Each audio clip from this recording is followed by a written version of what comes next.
Well, hey everybody, welcome to the Branch Podcast. My name's Chris. I'm one of the pastors here at the Tree, and we got a great conversation for you. We are starting our Reconstruct series, or we have started that this past week, and today we're going to jump into how humility plays a role in this process of deconstructing and reconstructing our faith. And so I hope that you enjoy the conversation, so stay tuned.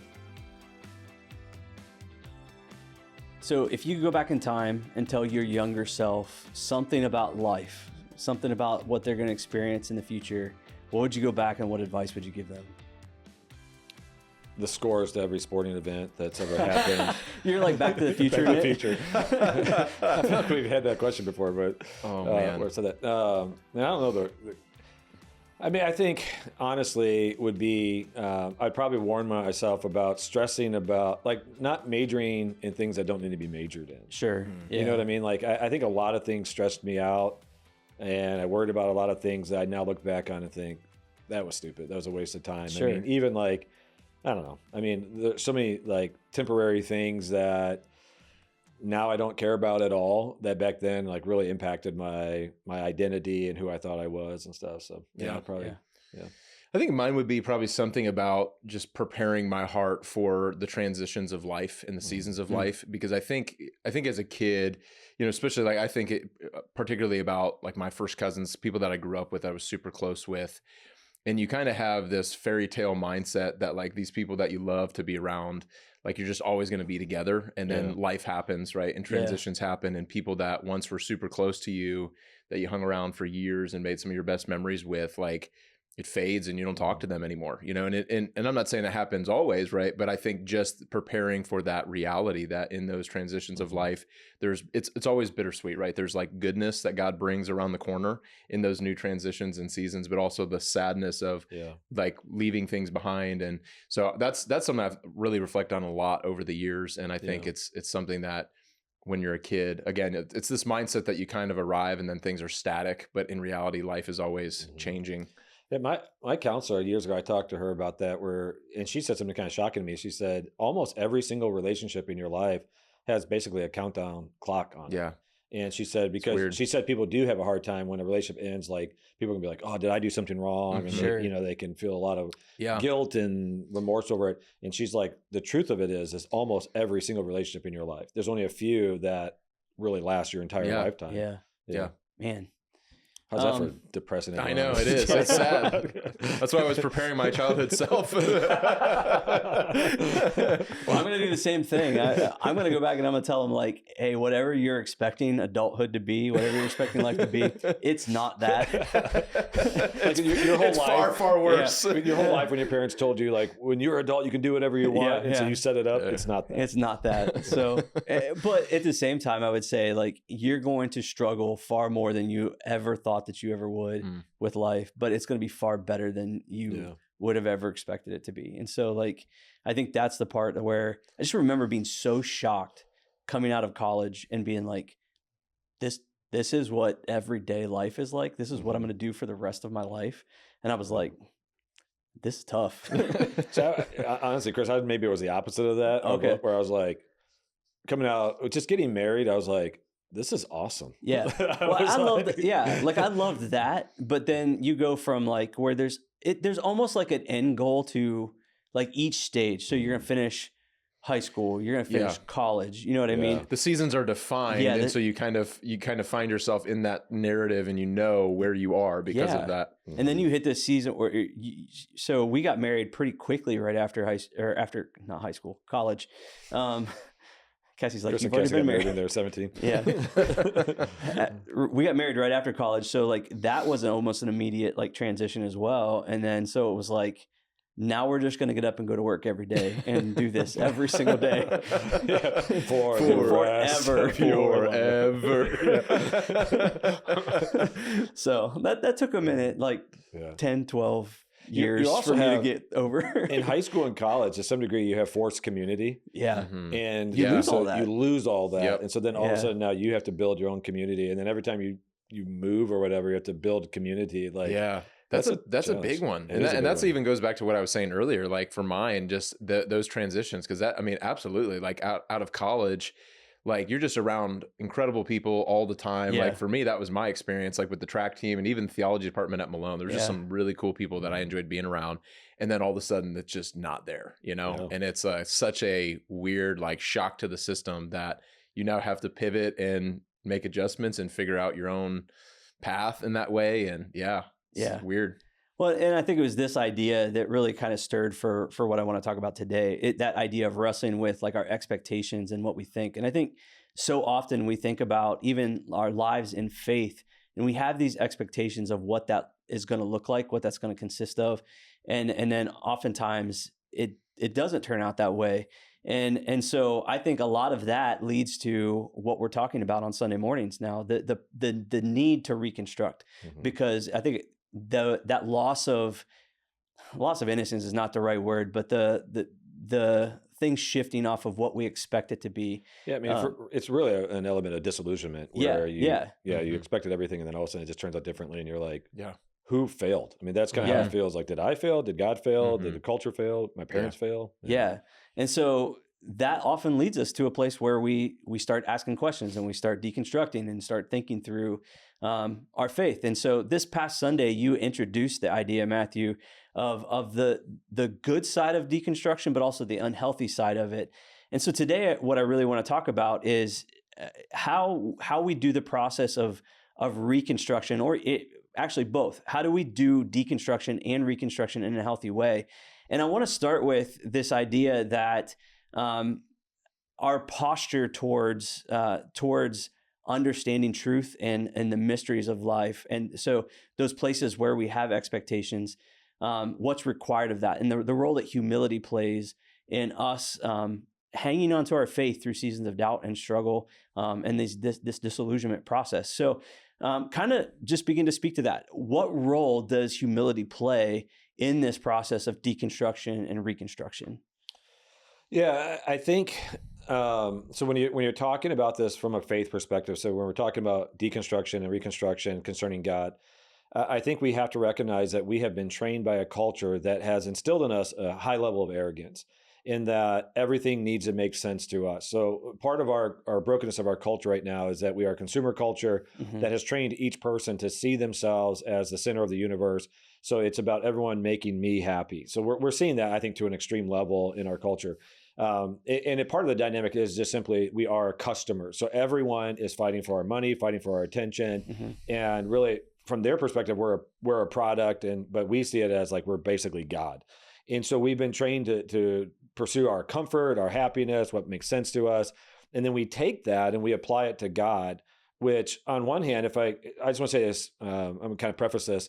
One of the things I'm really intentionally doing in this series is trying to handle this with a lot of care. I don't want to come across arrogant. I don't want to come across as condemning, because I think that has been the unhealthy way that the church has handled this topic for a long time. Sure. And just basically like, oh, you have questions, you're bad, you don't have faith. And that's not at all my heart. But if I'm going to be honest and be careful and sensitive, I also need to be honest and say, I think a major problem of modern day deconstruction is arrogance, in that we're saying God has to make sense to me.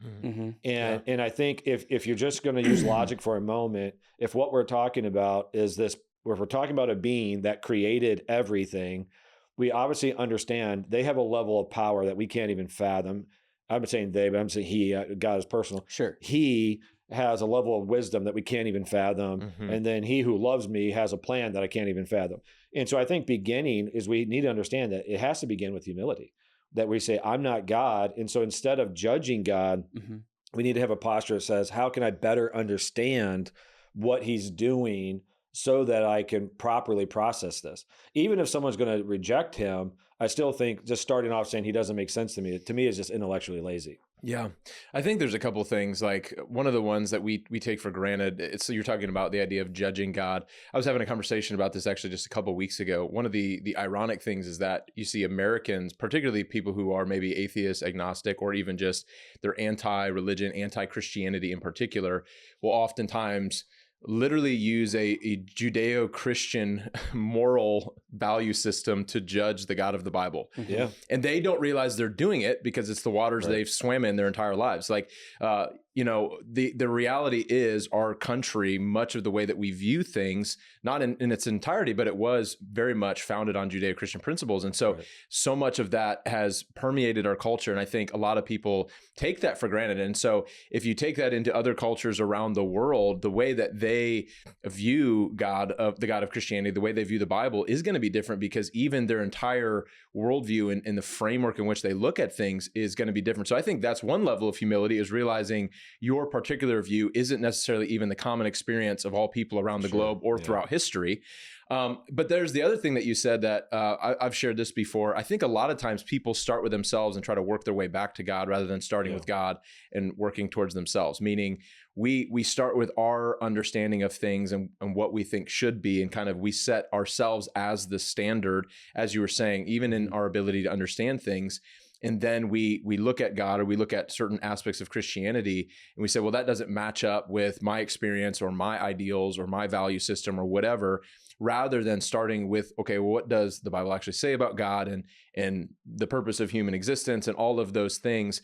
And so even in that, there is an arrogance to it. As you said, it's a very much me-centered way of looking at things. And so I think also you alluded to this, just realizing that you don't have to fully understand something for it to be true. Right. And so I think about this even as all of us are parents, when for us right now, our kids are all pretty young, and they're even within that span of 4 kids, there's different levels of understanding, right? Our oldest versus our youngest. But even then, there is a limited capacity to understand fully how the world works in things that I understand, right? Things that I could articulate, they might not fully understand that, but it doesn't make it any less true. How much bigger is the chasm of our understanding versus God's understanding? And so I think if we can wrap our head around that alone should bring us a level of humility to say, I might not fully understand this, but that doesn't mean it isn't true. And at the same time, I think it shouldn't necessarily mean that we don't try to understand. We shouldn't be in pursuit of truth and asking questions, because I think that is the other side of what we want to talk about, is that we do want to be people who pursue truth and ask questions and explore. I was thinking about this. How do we, where I want to go with it is this idea of like, so we often understand our own experience, our own posture is not the right word that I'm looking for, our own position in the universe. We understand the world from that place. Mm-hmm. And so oftentimes I think that if we don't have instruction otherwise, that's the place that we'll always start from. Sure. You know what I mean? And so like, I think there is a level of like, I think it's natural for us to go like, this is my experience. Mm-hmm. I don't know anything else. I don't have anything else to go from. And I think the nature of truth and nature of reality coming from God, because it's a revealed truth, it's a revealed reality, I think that can be foreign to people at times. And so getting them to a place where I think, and this is where I think the role of humility comes in.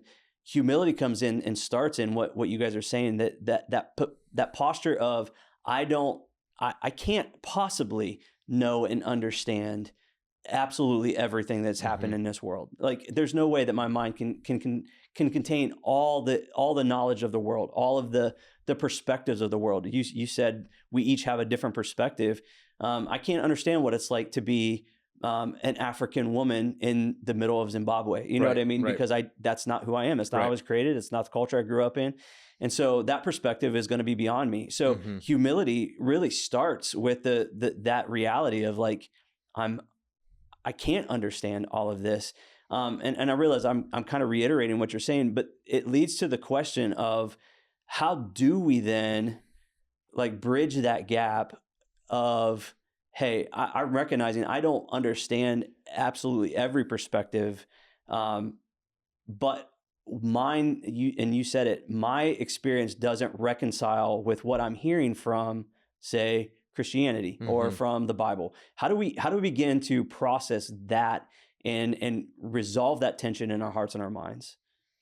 I mean, for me, I think the problem is, from some people, is they go, okay, I can't, or I don't currently understand, but I'm going to strive to fully understand. And I think there's just a part of us that we need to come to terms with. We're never going to fully understand. Sure. And so the solution isn't even going to always be more information.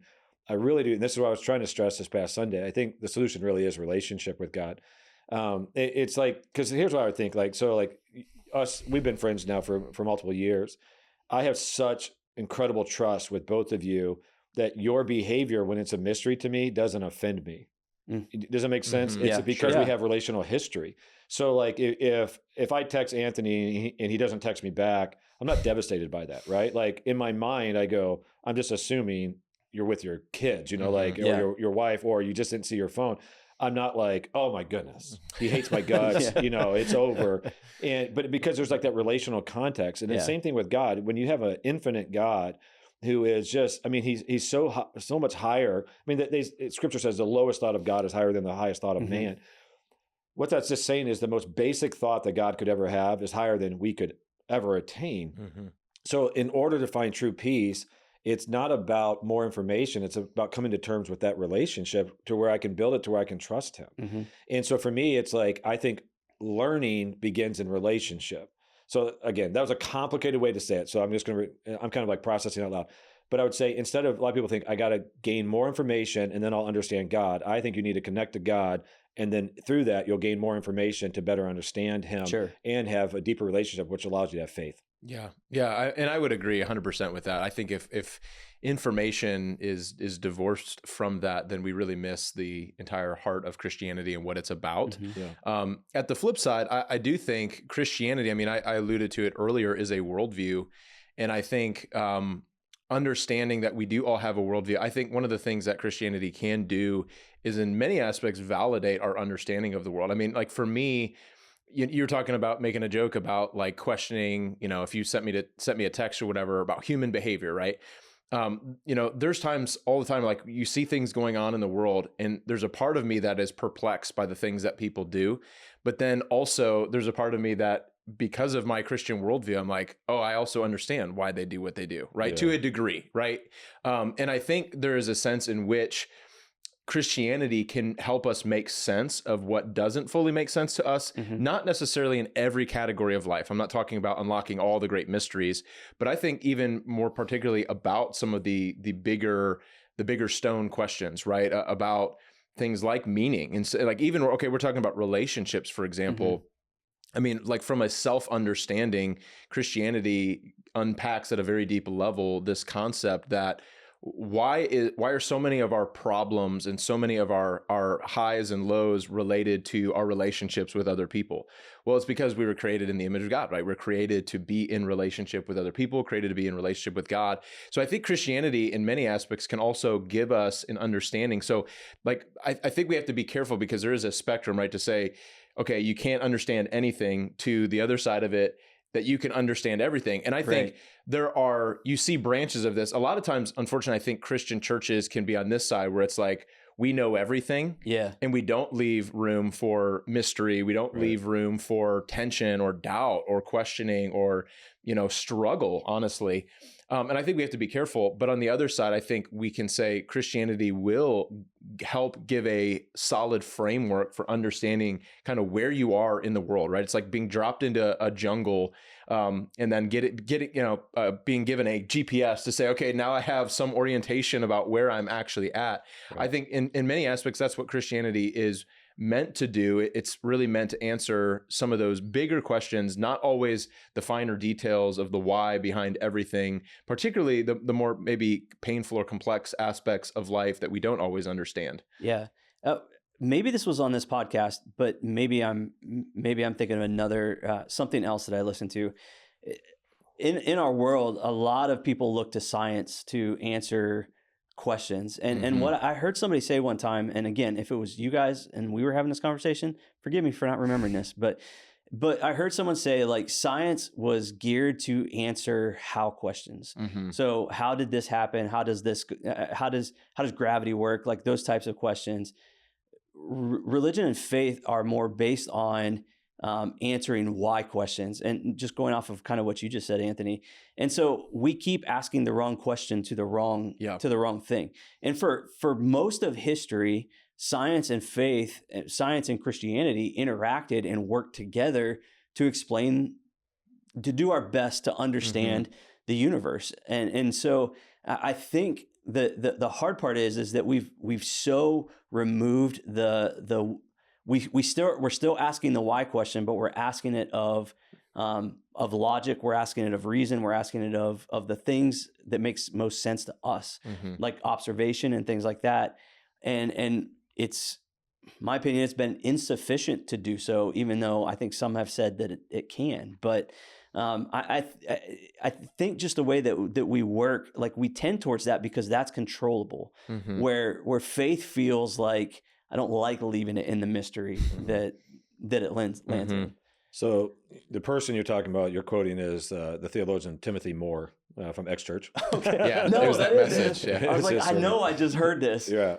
And the church is going to hear that sermon about that in a few weeks. He's going to be coming in and teaching. But... My bad. I didn't mean to. No, it's great. No, it's great. It was just funny. Like as you were talking, I was like, I remember this. Ironically, I'm going to touch on it too in 2 weeks. Just so talking about the Bible as a whole. It's like, man, I know like I heard this. Our overarching view of the Bible. Like, what is the Bible primarily for? Yeah. I think what the last part you said, we talked about the faith element of it, or in faith it's different, is I think where it creates a tension for us is in a lot of other areas, information is attainable. Yeah. And information does lead to success and it leads to more security. So like in your work environment, the more you can learn about whatever profession you're in, the more you can master something. Sure. And it actually is possible in some ways to become the master of that topic, right? Like whether it be in the world, which would be more rare, or in your environment. And so we apply that to faith. But the problem with faith is we're dealing with, again, an infinite God who is doing something that's not just about our lives. It's about the people around us, and it's also generational. So God is doing things right now, again, not just for us, but for the people that are around us and also for future generations. Yeah. Well, that's always going to be a mystery because it's not going to always make sense in the present. If God was only operating from day to day and the only impact he was trying to make was day to day, I think he would make more sense because we could logically see it. It's the fact that he's doing stuff. I mean, we see it in scripture where he's prophesying in the future, these things are going to happen. So he's using, I mean, like a great example is he says to Abraham, through your descendants, I'm going to bless the entire world. Doesn't have a kid yet. And he doesn't have a kid yet. And then he also tells them in the course of the story, oh, and by the way, your descendants are going to spend 400 years in slavery. And you look at that and you think, okay, wait, what? So what God is talking about is a plan that at the bare minimum really begins in 400 plus years. So a kid hasn't even been born yet. So I'd imagine that clock starts once the kid has been born, right? Sure. But the reason why I'm just saying that is it's impossible for our minds to fully comprehend that. Yeah. I mean, think about us trying to make plans as a church a year from now and how complex that is to us, where we're like, man, like when we were trying to make plans for Logan campus, we didn't even know what to expect. I mean, we were making our best guess. We didn't know if attendance would be 200 people or 700 people or 1,000, like we didn't know. So all that said is like, that's the tension where faith comes in, where in humility, we got to say like, we're trusting God has the big plan. And so my goal is not to figure out the big plan. My goal is to connect to God so that I can trust God. Now, again, in that to say, God reveals stuff to me. And in his graciousness, he does. And that's been the relational dynamic that we see in scripture is people in confusion going to God and either getting clarity or getting peace. But God has promised one or the other. Oh man! And so that's the tension that we have in our relationship is, do I trust God enough to always go to him so that he can either give me clarity in a situation or the supernatural peace when he says like, here, in prayer and petition, surrender your anxiety to me, and what I give you is peace. Yeah. I was going to say, even in that, like that sets the context for what you were talking about earlier and why relationship has to start the process. Because if you don't have the relationship, you don't find either one of those things. The questions still come. Yeah. Like even in relationship with God, you're still going to doubt. You're still going to have questions. You're still going to be confused. But within that context of relationship, like you said earlier, like those two things are a possibility and available. Yeah. So I mean, you think about it in so like your deepest relationships, think about your relationship with your wives. If a person that you barely know does something that's like incredibly offensive to you, more often than not, you're just like, I don't really know you. And so this relationship's over, right? Like, but in your wife does something that's incredibly offensive. You're like, you know what? We've had enough history that we're going to work through this, right? Like we're going to talk about it. I mean, hopefully I know in our culture, unfortunately, marriage has become somewhat flippant, but I'm just saying like the depth of relationship allows you to process the confusion of unmet expectations. I'm going to talk a lot about that this Sunday. But like, that's really the dynamic is God is always going to be a God. This sounds crazy as I say this out loud, but he's always going to be a God of unmet expectations to us. because we naturally create expectations of what we think he should do, and he's operating differently. So like Romans 8:28, a scripture that brings us all so much peace, God's working all things out to good for those who love him and are called according to his purpose, is also a guarantee that God's going to say no to us at times, that we're going to ask things of God that we desire, and God's like, that's not for your good. So in order to work this out for good, I have to say no to you. In order for this to be good, like I think about Paul.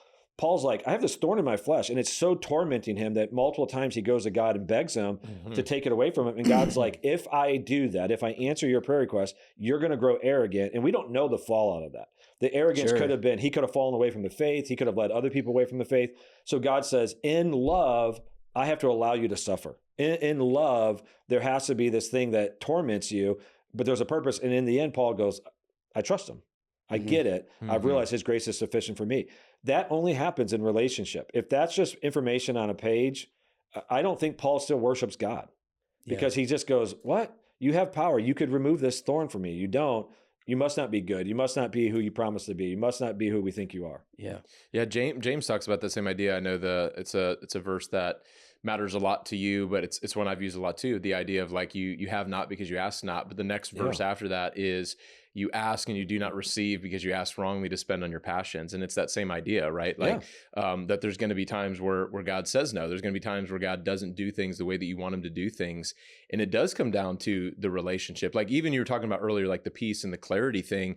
I think this is where people have to wrap their minds around it, because I think from the outside, some people would look at Christians and look at Christianity as a whole and say, like, I don't know how you do it. And it's like, well, because you're thinking about Christianity as like an abstract list of ideas that we are just kind of checking the boxes, rather than this dynamic, living, ongoing relationship with a God who has revealed himself in his personal and works in our lives and in our situations. And when you experience that and you see that unfold in your life in personal ways, it becomes much easier. Not necessarily always easy and not always simple per se, but it's a lot easier when you have that relationship. And I also think, again, too, you've taught about this before, but I think there are certain things in the Bible that are incredibly clear about who God is and his heart towards us that give us confidence to be able to trust in the midst of those times where we are confused or we don't understand or we're having doubts. The cross of Jesus being the number one that we should always look to, right? I think of even what Paul says at the end of Romans 8, or like, he who did not spare his own son, how will he not graciously, give us all things? I love that line, because he's basically saying, like, if God did not withhold his own son that he didn't have to give for humanity, that if he'd be willing to do that, like, how is he not going to take care of you? You know what I mean? If he's willing to do that, he's willing to take care of you. And I think, again, it's in the context of that relationship where we can find trust, even in the midst of doubts and unsettling questions. So how do we get people that don't have that experience? And maybe that question is too flip. Like, I don't mean that we get them there, but what I mean is, like, so often what people are working through when they come to these types of questions is they either don't have experience with the relationship with God, or they have emotional baggage that comes from hurt and disappointment that they have pointed at God. And now they have to overcome that to come to a place where they can maybe get to where you guys are talking about. How, if you're sitting in front of someone who the emotional side, because most deconstructionists that you listen to, there's always some level of emotional hurt that goes along with intellectual questions. How do you help someone process through that? And how do you help someone come to the place where they can once again trust God?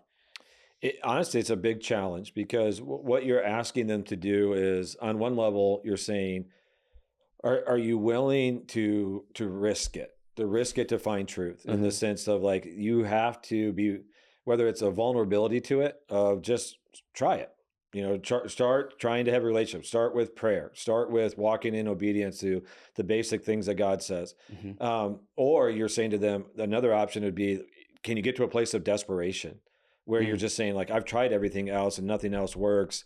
Try Jesus. And we know that Jesus meets people graciously in desperation all the time. But it really is a challenge, because a lot of them do have hurt. And what they've done in this situation, I'm not saying everyone, I'm not trying to put them all into a box, but in my experience, is more often than not, the hurt has actually come through some other human relational dynamic. Sure. And so a pastor's let them down, a church has let them down, or someone's communicated ideas about God that aren't biblical and they're harsh and they're aggressive. And so like helping them even to strip away what was broken, what was mistaught to them, misrepresented to them, so that they can understand that God and Jesus, they're so much better than was portrayed in their life and their experiences. But then also at the same time saying, but I'm not sugarcoating this. What you're now going to experience is at times not going to meet your expectations, but if you will trust God, you will build that relationship. And in that relationship, that's when you'll find the security to walk through things. And that really is, it's a challenge because you honestly, to them, I would say, you can hear I can be persuasive with speech, and you might feel like you trust me that this has been my experience. It might even be logical to you, but it's not going to be real to you until you do it. And that's like what Jesus says in John 8, where he's like, I've often talked about this, people misquote this all the time, but they'll say the truth sets you free. Well, Jesus actually says the truth applied to your life sets you free, because he says, if you take this truth and you abide in my truth and live in it, then you will know the truth and the truth will set you free.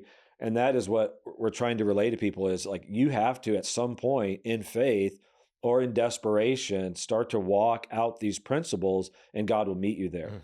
When people say, no, God has to lower himself to make sense to me, that's not the economy of God. Because he does not make sense to the person who's not willing to walk in obedience. Yeah. Again, I use this not to be insensitive, but you saying that at the end just makes me think of the things that my kids say when they're really mad at me for not doing what they want me to do.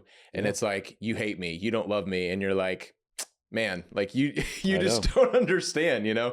And I do think that there's a part of that, like as human beings, where we chalk things up a certain way because things don't go our way. And again, we're not trying to minimize, like there's real suffering and heartache and betrayal and things that people have experienced that are for real. But I mean, even you were saying earlier, I actually think one of the things that happens, I think most of the time it's not intellectual problems that people have with Christianity. I think they hide behind that. I think a lot of times it is a hurt. It is something that happened to them, whether it be a disappointment, like they feel like God let them down, whether it be somebody, as you said, misused Christianity, misused the Bible. I think a lot of it is rooted in misunderstanding. Right now, I'm seeing this online, like a ton of people abandoning Christianity because they associate it kind of with the far right nationalistic understanding of Christianity that is so off-putting to them. And they're equating those as one and the same, that biblical Christianity is this. And so even their rejection of Christianity is actually not a rejection of Christianity. It's a rejection of a misunderstanding of Christianity. Yeah. So I think there's a lot of baggage that goes around there. And I think, anybody in a dialogue with that, a person like that, you want to try to help them understand that, help them see that. But I do think it comes back to where you started. At some point, that person has to have a posture of humility to say, maybe I am misunderstanding this, or maybe I don't have it all figured out. Because even those same people have to realize if you remove God from the equation, there's still going to be pain. There's still going to be disappointment. There's still going to be people who fail you and let you down. Like that's not going away. Right. And so that removing God or removing Christianity isn't actually solving most people's problems, right? Like the thing that they're actually struggling with the most. But I think people have to have a level of humility to say, maybe I haven't given this a fair shake. Maybe I haven't actually looked at it for what it is. Maybe I've allowed other people and situations to dictate my understanding and really to skew and deform my understanding of what Christianity actually is. And I actually think this, I've said this before, I think this is why a lot of times you'll see, whether it be celebrities in Hollywood, like high caliber people will go through all these different things. They'll try all kinds of different spiritualities, and then they end up coming to Christianity because it's not even initially on their radar that Christianity could be possible, because it's been buried under so much junk in our culture that people don't even actually give it a real consideration. But it's when they do that they see, as I was saying earlier, as a worldview, it actually unlocks a lot of understanding to what I think the human experience actually is. But then lastly, I would say, like, even just to echo you, I think at some point there has to come, and again, I think it's rooted in humility, a moment of surrender to say, if there is a God, and if he is powerful, if he created everything, and if he's loving and actually wants a relationship with me, is it possible that, number one, I don't fully understand him, and I'm never going to fully understand him, but is it actually possible that if I were to humble myself to invite him into my life, invite him to speak to me, invite him to open my eyes, that he would do that, And I think that that is a vulnerability that a lot of people are not willing to get to because of some of that stuff we've talked about, the hurt, the pain, right. The disillusionment that they've gotten from Christianity. But at some point it comes down to that breaking point of, can you humble yourself and open yourself up to what God wants for you? Well, and I think we want life without vulnerability. And there's no, I'm trying to think of anything that good has come in my life that did not entail some level of vulnerability. Being married, vulnerability. Being parents, vulnerability. You know what I'm saying? Like, in every relationship that we have, there's always the potential for it to not go the way that we want or the way that we expect. And I don't think you can have relationship period and experience this world without some level of vulnerability. So it is really an illusion to think that we can just live our lives to avoid that. And so giving it a shot, and I love what you guys are saying, just like try and put yourself in that place and see if the relationship with God doesn't prove itself true. And so like it's just, people don't want to go there. Well, this is why I think it takes a lot. Like you have these situations where, and I'm not talking about, fake conversions or whatever, but like people end up going to prison or people end up, losing their entire families or whatever the situation is. It's kind of the rock bottom mindset that a lot of times this is where people encounter God. It's because they have come to the end of themselves, right? It's because they've recognized that, man, when I do things my way, clearly I have no idea what I'm doing because I've made a mess of my life. And it's when life essentially forces them to a place of humility. Sure. When it's like, hey, you can actually get there before your life gets to that place. In fact, I would prefer that for you. I would prefer you not get to rock bottom before you call out to God. But again, that's oftentimes, it's like you can choose humility or you can be humbled by life itself and the things that you go through. But I think it's that same concept. That's why a lot of times people find themselves in that place because they've recognized, clearly, I don't have this figured out. Sure. So what are some ways that we as Christians, because Anthony, you mentioned this, that it's often tied, or Matthew, you said it, like that it's tied to other human hurt, not God. How do we as Christians model, handle, and bring to light the truth of who God is while we're still broken people? Like, what's the role that we play in modeling this or exemplifying the truth of God's love and the desire to be in relationship in the lives of those that are wrestling with it or have been hurt by it? I think as Christians, we have to be clear to acknowledge our failures in the grace that we've received. I think that needs to be the context of how we communicate our personal relationship with God when we're represented to other people. Because I think for many years, what church did that was so damaging is what they portrayed from the front or from the platform was basically an unsaid standard of perfection. So a lot of pastors would not share their mistakes, would not share their faults. They wanted to be seen in a high level of esteem by the congregation. And so what they got up and did is they told all their successes. They told all their big stories, not realizing that what they were doing is creating a really unhealthy and unrealistic expectation in the crowd and a standard. But when we get up and express our failures and the grace that God has shown us over and over again, it does two things. One is it reminds people that we're all broken. Because I think if you come to Christianity and you think everyone has it all together, then when you don't have it together, it seems like, man, something is broken about me or this religion. But also, I think they need to understand, like, people are going to let them down. Leaders are going to let them down.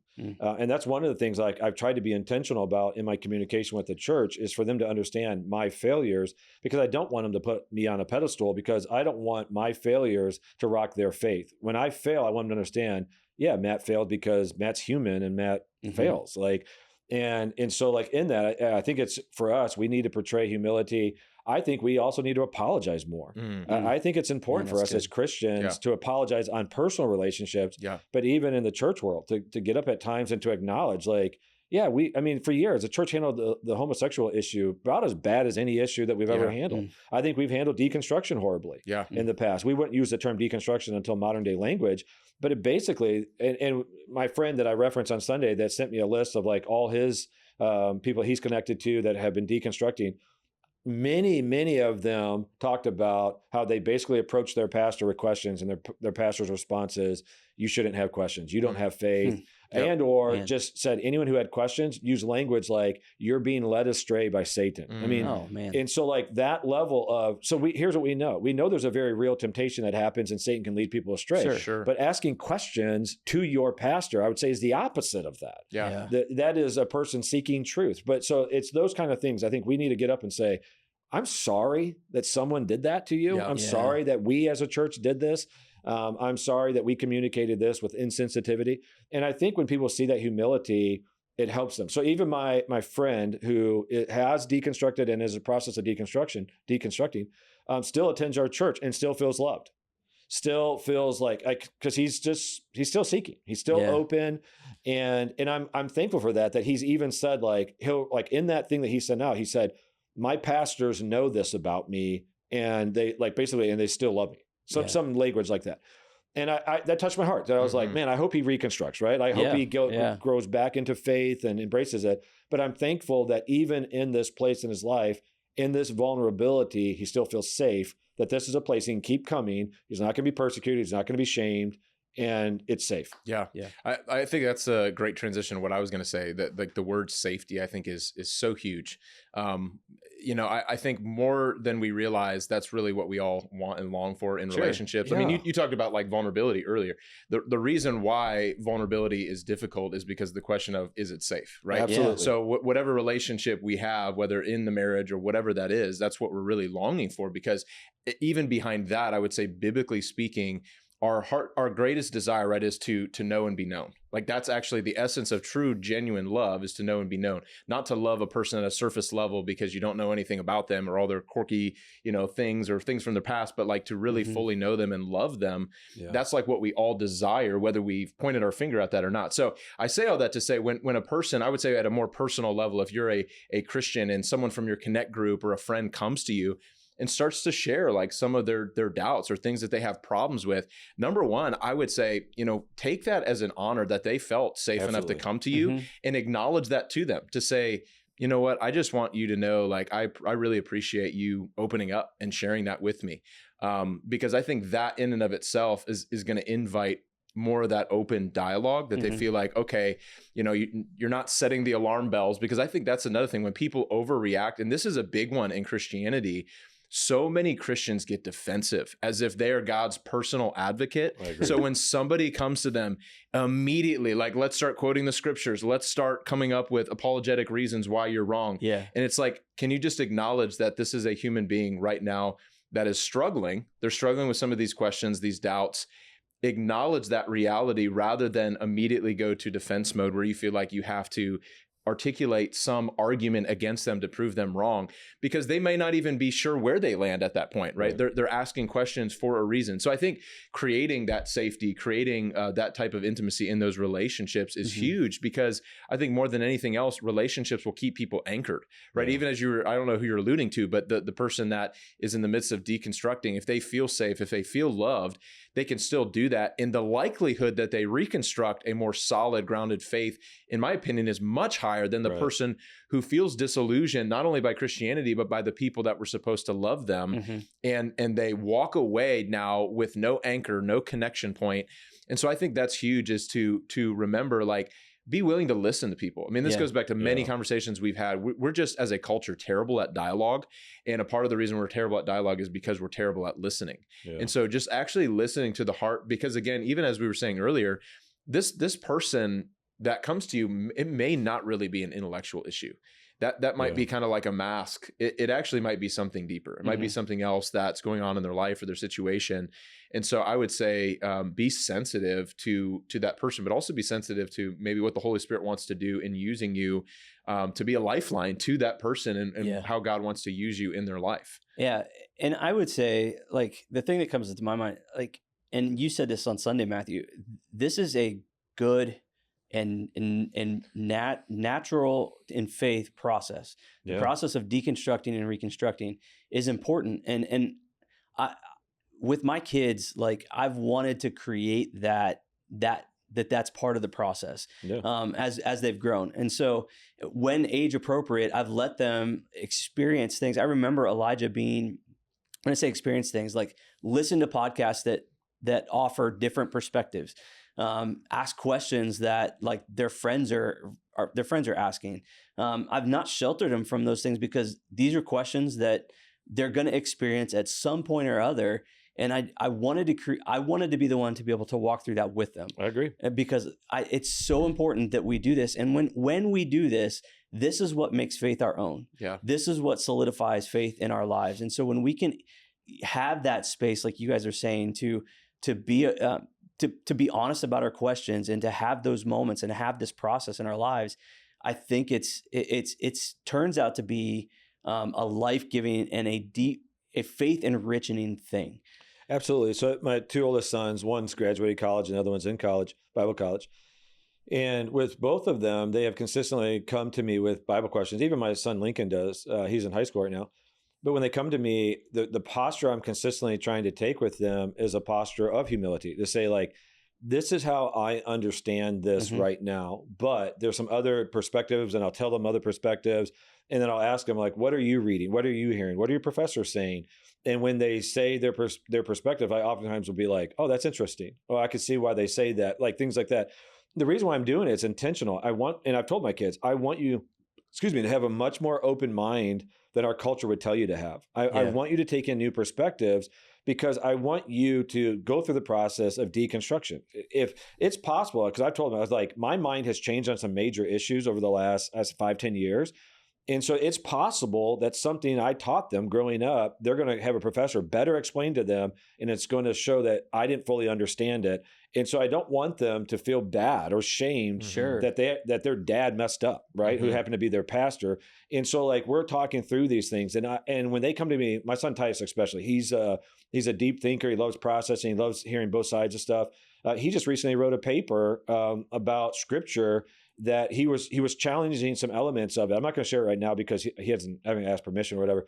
But I'll just say it's not the traditional perspective on scripture. Sure. And from research he did, he turned it into a professor in college who is strictly the opposite of what he just said. And he was kind of nervous. He got a 98 on the paper, and the professor told him it was one of the best papers he's read. That's awesome. And told him, and I disagree with you. and I thought, seriously, I'm going to probably write to that professor and say, thank you for having that perspective, that you were able to read a paper that was different than your perspective, celebrate a person who studied, worked so hard on this. It was like 30-page paper. I mean, it was like an incredible amount of work on it. And to say to them, good job. I disagree. Let's keep talking. Yeah. And Titus called me. He was so honored. He didn't hear in his mind. The number one thing he didn't hear was he disagrees with me. Yeah. The number one thing he heard was like, it's safe. It's safe to have these other ideas. And I love that because, again, I think the church has just done such a poor job of giving space for people to wrestle with and to question. And this is what this whole podcast has been about for the last 100 episodes. Is it's safe to say, like, I don't know if I agree with that. And I don't know if I view it this way. And we just haven't given we haven't given people enough space to do that in the church. Yeah. And I think it's important to point out, I think a lot of times why so many Christians or even pastors are afraid of asking questions or afraid of having these dialogues are actually, to me, it actually shows a more shallow or insecure faith. Because I think the assumption is if we ask some of these questions, like, where's it going to lead? Where's it going to lead, right? Because in my mind, I'm like, I'm so confident that I feel completely comfortable having these conversations, right? It's like I might end up flip-flopping on a specific doctrinal position, but in no way do I think the foundation of my faith is going to be rocked at all, not even a little bit. And I think that's such an important part of this too, is understanding that both of those can exist, right? That you can have a confidence, a deep-rooted faith in Jesus and live a life of faith and obedience to him, and simultaneously ask questions, simultaneously continue on this journey of learning, because it is a journey of learning. And I think that's one of the other things is people want the silver bullet. That's like, man, as soon as I become a Christian, tell me all the right answers. And it's like, it doesn't work that way. It is an ongoing journey of learning and realizing, man, the waters we swim in are much wider and much deeper than we probably ever realized. And it is our life's journey to explore the heart of God and explore what it means to know him and to follow him. And I think we just have to start with that assumption, because I think that's another part of this. For a lot of people, they start off with the wrong assumptions, right? That everything is going to be super, clean, neat, and tidy. We're going to be able to give you all the answers in a one sentence, tweet, so that you can take that and put it in your pocket. And I think sometimes it makes people uncomfortable that in reality, there are more gray areas and things are more complex. And I think the older you get in life too, you realize that, right? Yeah. Hopefully if you realize you're on this journey of learning, like the more you do it, the more you realize it's the reality. I think I've shared this before. I almost didn't become a pastor because of that assumption of like, I've got to have this all together. I've got to have my theology all lined up. And man, my mind was everywhere. I'm very much like Titus, where a lot of questions, would hear something and I'm like, I got to challenge that. Like I've got to think about that. I've got to and so like, I didn't want to be a pastor because I was like, if people need me to have this all figured out, there's no shot. I don't know how to guide them. I don't know where I'm going. And so I think having the safe space, like you guys are saying, is so important. And what I love is I feel like we do that. Mm-hmm. We are doing that well. You know what I mean? And so, I mean, I know I experienced that just even with this podcast, with the conversations we have in the office, and the common human, humble posture that we approach towards theology and understanding who God is.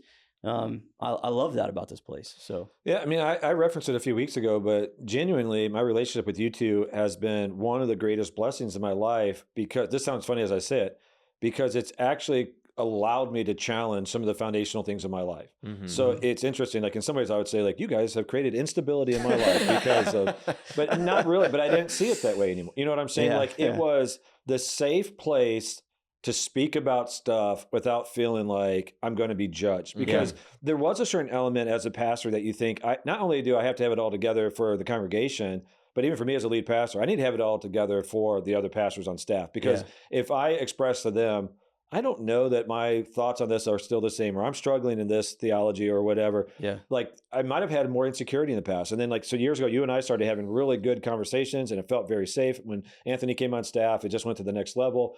And that's been so refreshing to me, because it's allowed me to have the freedom to go, man, this has been so special to me.